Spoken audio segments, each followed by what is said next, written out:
In this video, I'm going to show you how you can go ahead and get yourself a golden name here in Clash Royale.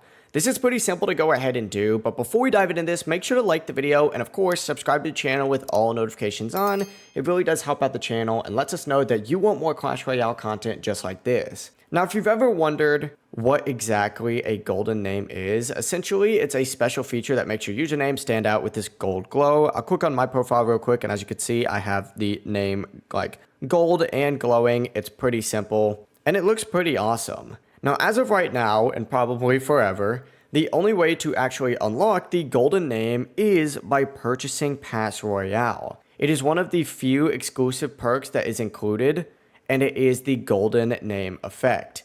So if you want a shiny gold name, just like mine right here, you are going to have to go ahead and purchase the Pass Royale. Now, the Pass Royale has a bunch of other benefits, and I have a whole video of opening every single reward that you can possibly get by purchasing the Pass Royale. So if you want to see a breakdown of everything you can get, I recommend checking out that video. But if you have any questions, don't hesitate to ask us down in the comment section below, and we can help you out further. Have a great rest of your day. Peace.